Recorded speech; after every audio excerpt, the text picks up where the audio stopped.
শুধুই জ্যোতিষপ্রেমী ভাই ও বোনেরা, আশা করি সকলেই ভালো আছেন। বন্ধুরা, আমার আজকের এই ভিডিও ক্লিপে আলোচনা করব ধনু রাশির জাতক জাতিকাদের জন্য বা ধনু লগ্নের জাতক জাতিকাদের জন্য 2025 সনটি কেমন কাটবে। তার আগে জেনে নেই গ্রহের অবস্থান। দর্শক বন্ধুরা, আপনারা যারা আমার নিয়মিত দর্শক তারা জানেন যে বাৎসরিক রাশিফলে সাধারণত 4টি গ্রহকে বেশি প্রাধান্য দেয়া হয়ে থাকে। যে 4টি গ্রহ একটু অধিক সময় নিয়ে রাশি পরিবর্তন করে থাকে, সেই 4টি গ্রহের উপরে বেস করেই কিন্তু বাৎসরিক রাশিফলের গণনা তৈরি করা হয়ে থাকে। তো বন্ধুরা, প্রথমেই জানবো 19শে মে রাহু মীন রাশি থেকে কুম্ভ রাশিতে এবং কেতু কন্যা রাশি থেকে সিংহ রাশিতে গমন করবে। রাহু কেতু প্রতি রাশিতে প্রায় 1.5 বছর কিন্তু অবস্থান করে থাকে।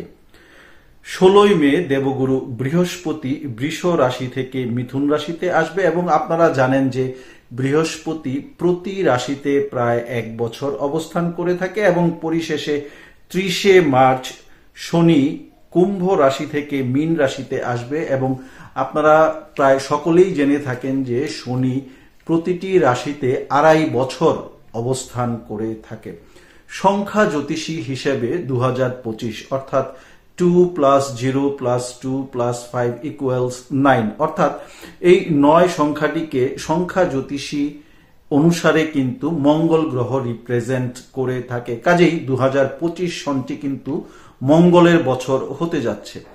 দর্শক বন্ধুরা, আপনারা আরো জানেন যে রাশিফল বা লগ্নফল খুবই সামান্য আধারে হয়ে থাকে, তথাপি আমার এই রাশিফলের একটি শব্দ, একটি বাক্য আপনার জীবনে অনেক গুরুত্ব বহনও করতে পারে। তাই প্রত্যেকের কাছে অনুরোধ সম্পূর্ণ ভিডিও ক্লিপটি মনোযোগ দিয়ে শোনার জন্য এবং যারা নিজের সম্পর্কে বিস্তারিত জানতে আগ্রহী জন্মকুণ্ডলী বিচারের মাধ্যমে বা হস্তরেখা বিচারের মাধ্যমে তারা স্ক্রিনে দেয়া নাম্বারে কল করে অ্যাপয়েন্টমেন্ট নিয়ে সাক্ষাৎ করতে পারেন। বন্ধুরা, আপনাদের মধ্যে যারা এখনো আমার অ্যাস্ট্রোলজার দ্য রূপন চ্যানেলটিকে সাবস্ক্রাইব করেননি তাদের প্রতি অনুরোধ, যত দ্রুত সম্ভব লাইক, শেয়ার, কমেন্ট ও সাবস্ক্রাইব করে পাশের বেল আইকনটিতে প্রেস করুন যেন এই চ্যানেল থেকে পরবর্তীতে জ্যোতিষ বিষয়ক যে কোনো ভিডিও আপলোড করার সাথে সাথে আপনারা তা পেয়ে যান এবং উপকৃত হতে পারেন। তো জ্যোতিষপ্রেমী ভাই ও বোনেরা, এবার চলুন যাওয়া যাক মূল রাশিফলে। ধনু রাশি বা ধনু লগ্ন উভয়ের জন্যই কিন্তু এই রাশিফল। দেখুন, প্রথমেই শুরু করব আপনাদের শরীর স্বাস্থ্য নিয়ে। শরীরের অবস্থা কিন্তু খুব একটা ভালো থাকবে না। শরীর স্বাস্থ্য নিয়ে কিছুটা দুশ্চিন্তা দেখা দিতে পারে 2025 সনে। যারা আগে থেকেই কোনো না কোনো ক্রনিক ডিজিজে ভুগছিলেন তাদের জন্য কিন্তু এই বছরে অধিক সচেতনতা অবলম্বনের প্রয়োজনীয়তা রয়েছে। কোনো প্রকার শরীর সম্বন্ধীয় সমস্যা দেখার সাথে সাথে ডাক্তারের শরণাপন্ন হওয়ার কিন্তু একটা সম্ভাবনা রয়েছে। এমনকি আপনাদের মধ্যে যারা এই ক্রনিক ডিজিজ সংক্রান্ত সমস্যায় অতীতে কোনো না কোনো ডাক্তারের শরণাপন্ন হয়েছিলেন কিন্তু ভালো ট্রিটমেন্ট পাচ্ছিলেন না, তাদের ক্ষেত্রে কিন্তু এই বছরে এমন ডাক্তারের শরণাপন্ন হওয়ার সম্ভাবনা রয়েছে যে ডাক্তারের দ্বারা আপনি হয়তো অনেকটা সুস্থ বোধ করবেন, পুরোপুরি সুস্থ না, অনেকটা সুস্থ বোধ করবেন, এমন ধরনের ডাক্তারের শরণাপন্ন হওয়ার কিন্তু একটা যোগ দেখা যাচ্ছে। আর যারা আগে থেকেই কোনো না কোনো রোগে হয়তো ভুগছেন না, সুস্থ আছেন, তাদের ক্ষেত্রেও কিন্তু শারীরিক সমস্যা দেখা দিতে পারে এই 2025 সনে। কাজেই স্বাস্থ্যের প্রতি প্রত্যেককেই যত্নশীল হওয়ার প্রয়োজনীয়তা রয়েছে। গায়ের জোরে কোনো কাজ না করার আপনাদের জন্য উচিত হবে। যতটুকু শোয়ে কাজ করতে পারেন, ধীরস্থিরভাবে কাজ করতে পারেন, সেইভাবেই কাজ করার প্রয়োজনীয়তা রয়েছে। একটানা অনেক বেশি পরিশ্রম না করে কর্মের মধ্যে কিছু সময় বিশ্রাম নিয়ে নিয়ে কর্ম করা আপনাদের জন্য কিন্তু উচিত হবে। এবং যারা সুস্থ রয়েছেন তারাও কিন্তু বড় ধরনের কোনো রোগে আক্রান্ত না হলেও ছোটখাটো রোগে আক্রান্ত হতে পারেন। দেখা যাচ্ছে আপনি হয়তো একটি রোগ থেকে সেরে ওঠার কিছুদিন পরই নতুন করে অন্য আরেকটি রোগে আক্রান্ত হয়ে গেলেন। এই ধরনের সমস্যা কিন্তু হতে পারে এই 2025 সনে।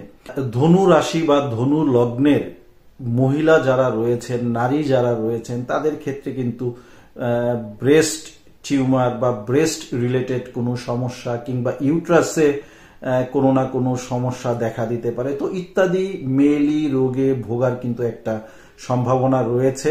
কাজেই এই ধরনের রোগে আক্রান্ত হওয়া মাত্রই ডাক্তারের শরণাপন্ন বা কোনো বিশেষজ্ঞের শরণাপন্ন হওয়া উচিত হবে। এবং পুরুষদের ক্ষেত্রেও কিন্তু প্রস্টেট রিলেটেড সমস্যা দেখা দিতে পারে, মূত্রথলিতে সমস্যা দেখা দিতে পারে।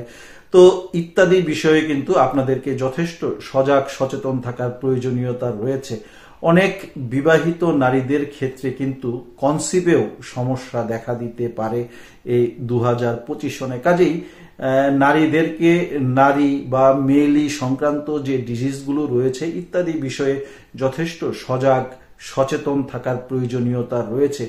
হেয়ালামি করা মোটেই উচিত হবে না, তাহলে আপনার সেই রোগ ধীরে ধীরে বড় হওয়ারও কিন্তু সম্ভাবনা রয়েছে। কাজেই রোগটি ছোট থাকা অবস্থাতে যদি আপনি চিকিৎসা করে নেন তাহলে অল্প কষ্টতেই কিন্তু আপনি সেই রোগ থেকে রিলিফ পেতে পারেন। কাজেই ইত্যাদি বিষয়ে সচেতন থাকার প্রয়োজনীয়তা রয়েছে। আপনাদের মধ্যে যাদের সন্তানরা একটু বড়, যাদের সন্তানদের বয়স 16 বা 15 থেকে 24-25 বছরের মধ্যে, তাদের উচিত হবে সন্তানের গতিবিধি লক্ষ্য রাখা। কারণ সন্তানদের কোনো অপকর্ম বা সন্তানদের এমন ধরনের কোনো কর্মকাণ্ড হয়ে যেতে পারে সন্তানদের দ্বারা, যার দরুন আপনাদের মাথা হেয় হয়ে যাওয়ার সম্ভাবনা রয়েছে সমাজে।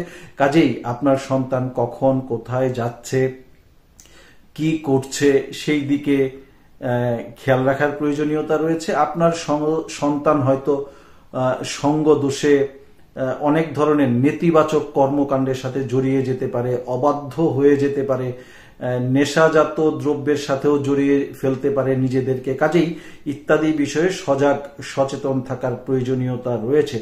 ধনুরাশির জাতক জাতিকাদের অর্থনৈতিক দিক কিন্তু মোটামুটি ভালোই যাবে। আপনাদের হাতে কিন্তু এই 2025 সনে টাকা পয়সা থাকবে। দীর্ঘমেয়াদী ব্যবসায় ইনভেস্ট আপনাদেরকে কিন্তু লাভ দিতে পারে এই 2025 সনে। তবে যারা শেয়ার ব্যবসার সাথে জড়িত রয়েছেন তাদেরকে কিছুটা সাবধানতা অবলম্বন করতে হবে। তবে যারা ডলার বা বিদেশি মুদ্রার ব্যবসার সাথে জড়িত রয়েছেন তাদের জন্য কিন্তু বছরটি সোনায় সোহাগা হওয়ার একটা সমূহ সম্ভাবনা রয়েছে।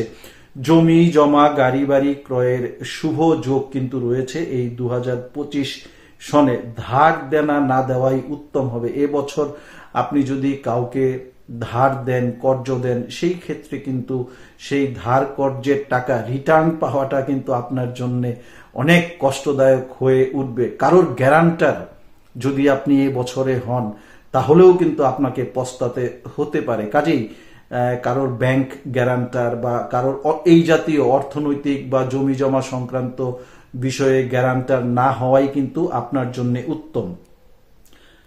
দূরে কোথাও ঘুরতে যেতে পারেন, দেশে বা বাইরে ভ্রমণ আপনার মানসিক প্রশান্তি কিন্তু বৃদ্ধি করবে এই 2025 সনে। আপনাদের মধ্যে যারা বেসরকারি চাকরিজীবী রয়েছেন তাদের জন্য বছরটি অনেকটাই শুভ রয়েছে। আয় রোজগার বৃদ্ধির যোগ রয়েছে। ক্ষেত্র বিশেষ চাকুরির পরিবর্তনও কিন্তু পরিবর্তনের যোগ রয়েছে এবং চাকুরি পরিবর্তন আপনাদের জীবনে সুফল বয়ে আনতে পারে এই 2025 সনে। সরকারি চাকুরিজীবীদের জন্য বছরটি শুভ, তবে কিছুটা মানসিক উচাটন থাকবে।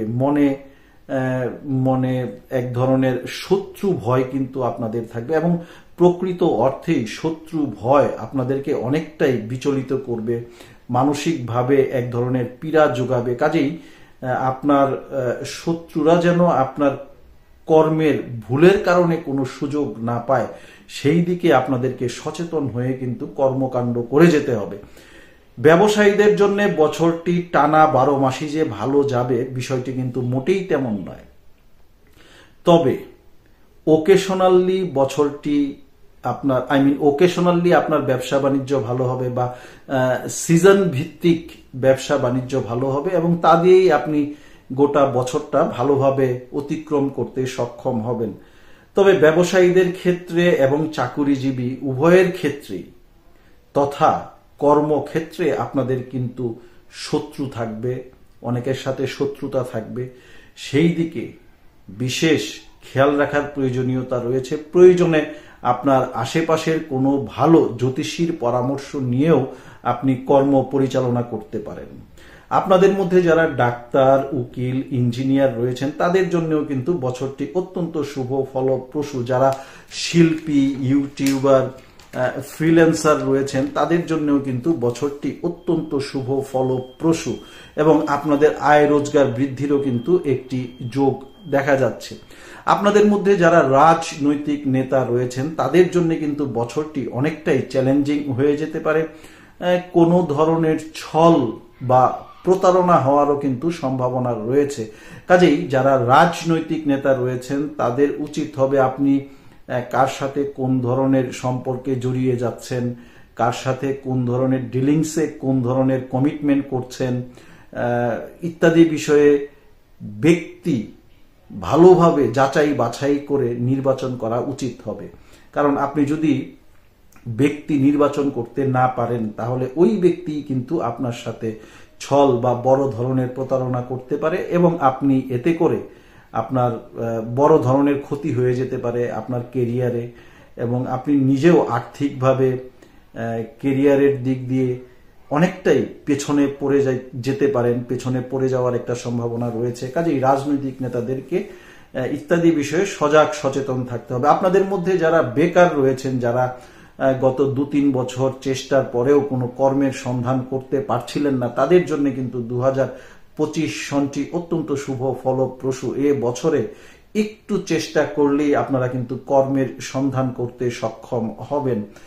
আপনাদের মধ্যে যারা মামলা মোকদ্দমায় জড়িত রয়েছেন, যারা জমি জমা সংক্রান্ত বিষয়ে জড়িত রয়েছেন, তাদের জন্য এই বছরটা ততটা ভয়ের কিছু নেই। তবে যারা জমি জমা সংক্রান্ত বিষয়ে সমস্যায় রয়েছেন তাদের উচিত হবে যত দ্রুত সম্ভব সেই সমস্যাগুলিকে মিটিয়ে ফেলার চেষ্টায় নিজেকে ব্যস্ত রাখা, এবং নতুন করে আপনারা যদি কোনো জমি জমা ক্রয় করতে চান, যেহেতু এ বছর আপনার জমি জমা গাড়ি বাড়ি ক্রয়ের যোগ রয়েছে, সেই ক্ষেত্রে কিন্তু দলিল কাগজপত্র ভালোভাবে চেক করে তারপরে জমি জমা বা গাড়ি বাড়ি ফ্ল্যাট ক্রয় করা আপনাদের জন্য উচিত হবে।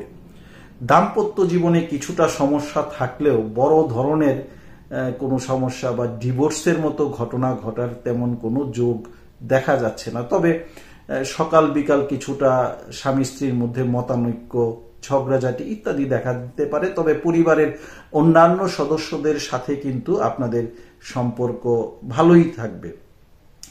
আপনাদের মধ্যে যারা পুরনো বা নতুন প্রেমিক প্রেমিকা রয়েছেন উভয়ের জন্যই কিন্তু বছরটি প্রেমের দিক দিয়ে অত্যন্ত শুভ। তবে তৃতীয় কোনো নারীর দ্বারা কিছুটা সমস্যা দেখা দিতে পারে। কাজেই তৃতীয় ব্যক্তিরকে প্রাধান্য না দিয়ে, তৃতীয় ব্যক্তির কান কথা না শুনে নিজেদের মতামতকে প্রাধান্য দেওয়াই উত্তম হবে। ছাত্রছাত্রীদেরকে লেখাপড়ায় আরো মনোযোগী হতে হবে। যারা বিদেশে লেখাপড়া করতে যাবেন ভাবছেন তারা এই বছরটাকে বেছে নিতে পারেন। যারা প্রফেশনাল কোর্স করার মাধ্যমে নিজের স্কিলটাকে আরো ডেভেলপ করবেন ভাবছেন তারাও কিন্তু এই বছরে কিছু computer course, online basis course, language course ইত্যাদি কোর্সের মাধ্যমে নিজের স্কিলটাকে আরো ডেভেলপ করতে কিন্তু পারেন। আপনাদের মধ্যে যারা প্রবাসে রয়েছেন, যারা প্রবাসী ছাত্রছাত্রী রয়েছেন স্পেশালি, তাদের জন্যও কিন্তু বছরটি অত্যন্ত শুভ ফলপ্রসূ, এবং প্রবাসে রয়েছেন, প্রবাসে কাজকর্ম করছেন, তাদের জন্যও কিন্তু এই বছরটি অত্যন্ত শুভ ফলপ্রসূ। সেই আপনি যে দেশে বসবাস করছেন সেই দেশ থেকে অন্যান্য দেশে আপনার কিন্তু ভ্রমণযোগ দেখা যাচ্ছে, অর্থনৈতিক উন্নতি দেখা যাচ্ছে। তবে নিজের দেশে হোমল্যান্ডে আসার বা হোমল্যান্ডে এসে কিছুদিন সময় কাটিয়ে যাবেন এই ধরনের যোগ কিন্তু দেখা যাচ্ছে না। তো দর্শক বন্ধুরা, আপনাদের সকলের সুস্থ সুন্দর জীবন কামনা করে আমি শ্রী রূপন্ধর আজকের মতো এখানেই বিদায় নিচ্ছি। ভালো থাকুন, সুস্থ থাকুন, নিরাপদে থাকুন। ধন্যবাদ।